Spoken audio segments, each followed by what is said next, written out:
আসসালামু আলাইকুম। বাংলাদেশে গিটারের একটা গ্রাম আছে, আমরা অনেকেই জানি, অনেকেই জানি না। রওনা হয়েছি, রাস্তায় একটা খুব সুন্দর মহলের মতো বাড়ি দেখলাম, খুব ভালো লাগলো। তো গিটারের গ্রামে যখন পৌঁছলাম তখন মূলত সেখানে খেয়াল করলাম যে তারা যে পরিবেশে বা যেভাবে গিটারগুলো তৈরি করছে, এই পরিবেশে বা এইভাবে গিটার তৈরি করলে আসলেই আমরা আন্তর্জাতিক মান সম্পন্ন মার্কেটে কখনোই প্রতিযোগিতায় ভালো করতে পারবো কিনা। যাই হোক, এই যে গিটার তারা রাস্তায় রোদ্রে শুকাতে দিয়েছে, বাইন্ডিং করার পর এই গলির ভিতর কারখানা, সেখানে প্রবেশ করলাম, অনুমতি নিলাম একটু ভিডিও করতে পারবো কিনা। ওনারা সহাস্য অনুমতি দিলেন। এখানে গিটার বাইন্ডিং করে রাখা হয়েছে, প্রথম অংশটুকু ছড়িয়ে ছিটিয়ে আছে।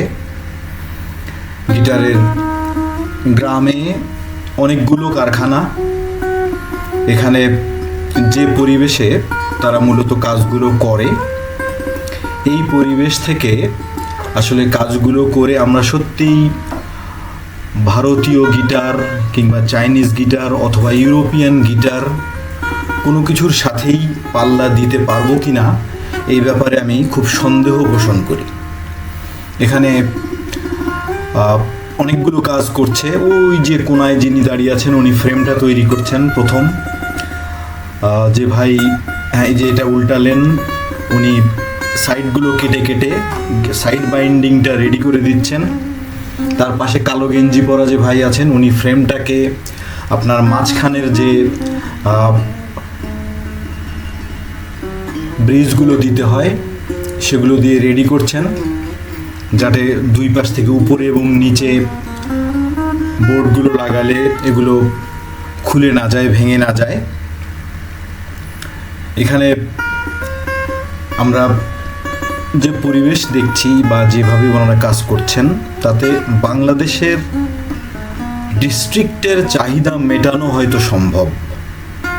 এবং আমাদের যারা গিটার শখের বশে কিনতে চায় বা গিটার যারা স্টাইল করার জন্য কাঁধে নিয়ে হাঁটতে চায় অথবা শিক্ষানবিশ, তাদের জন্য এই গিটারটুকু আমি মনে করি যে শিক্ষানবিশ গিটার হিসেবে এটা হয়তো প্রযোজ্য। কিন্তু আমাদের বাংলাদেশি উদ্যোক্তারাই কিন্তু আপনার সারা বিশ্বে গার্মেন্ট শিল্পে পথিকৃৎ।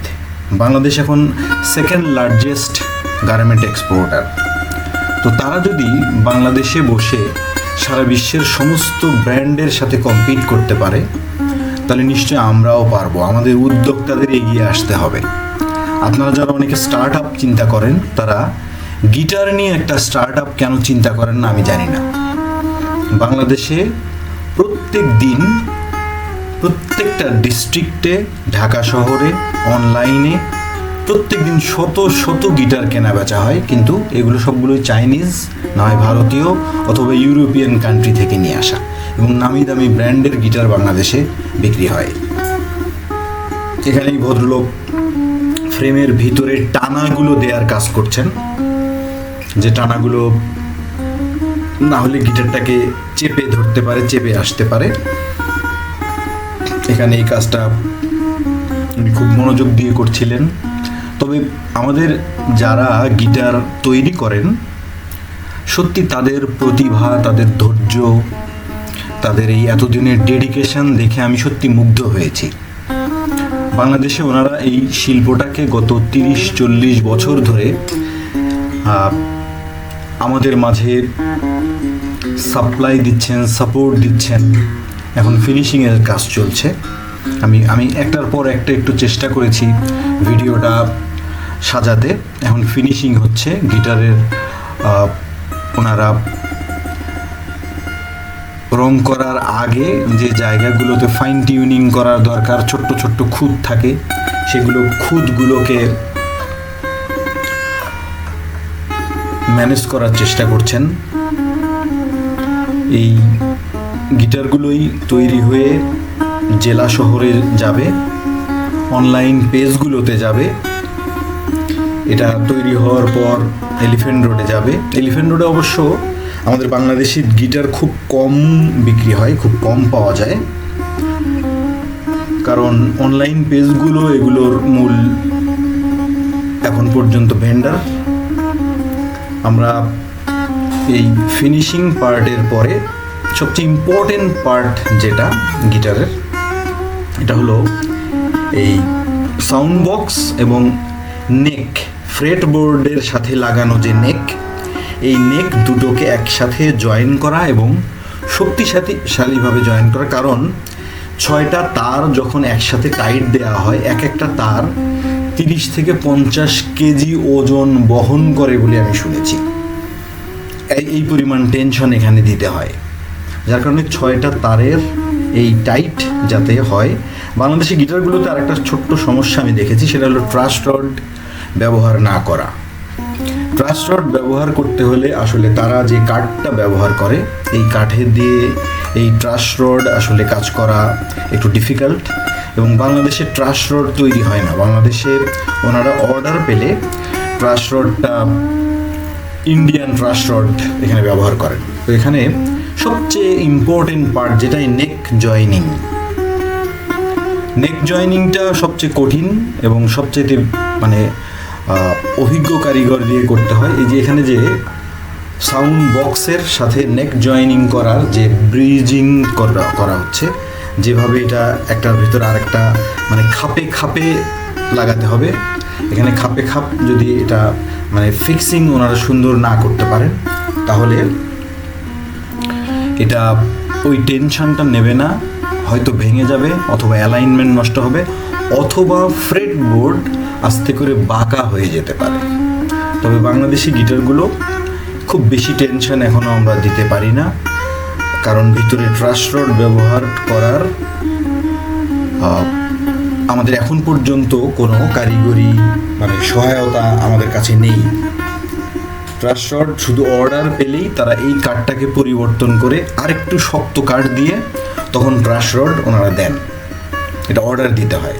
তাছাড়া ইউজুয়ালি এটাতে ট্রাস রড দেওয়ার কোনো অপশন এখন পর্যন্ত বাংলাদেশে হয়নি, যার কারণে আমরা আন্তর্জাতিক মানসম্পন্ন গিটারগুলোর সাথে পেরে উঠছি না। প্রতিযোগিতায় আমরা সকল সময় পিছিয়ে থাকছি। হ্যাঁ, মোটামুটি গল্পের ভিতরেই শেষ হয়ে গেল। এখন আইকা আঠা দিয়ে, সাদা আইকা আঠা দিয়ে এটা ফিক্স করা হবে, এবং ফিক্স করার পরে এটা 3 থেকে 5 ঘন্টা এখানে বাইন্ড করে প্রেসার দিয়ে রাখা হবে, যাতে এটা কোনোভাবেই অ্যালাইনমেন্টটা নষ্ট না হয়ে যায়।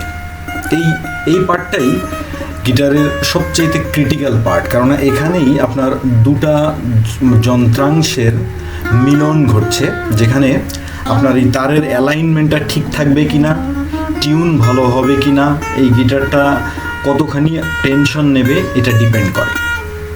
তো এটার পরে ওনারা ফ্রেট বোর্ড লাগাবেন, ফ্রেট বোর্ডের উপরে আপনার রং করা হবে, এবং এই যে দেখছেন এখন এখানে রং করা হচ্ছে। রঙের ফিনিশিং খুবই সুন্দর, খুব চমৎকারভাবে, খুব সুনিপুণ কারিগরি দক্ষতায় আমাদের বাংলাদেশি ভাইয়েরা এই কাজগুলো করে যাচ্ছেন। তাদের সকলকে ধন্যবাদ। আমাদের আজকের জার্নি এতটুকুই ছিল, এর বেশি দেখতে পারিনি। আবার ফেরার পথে সেই বাড়িটা চোখে পড়ল, ভিডিও করলাম, আপনাদের ভালো লাগবে জন্য দেখে আসতে পারেন বাড়িটা।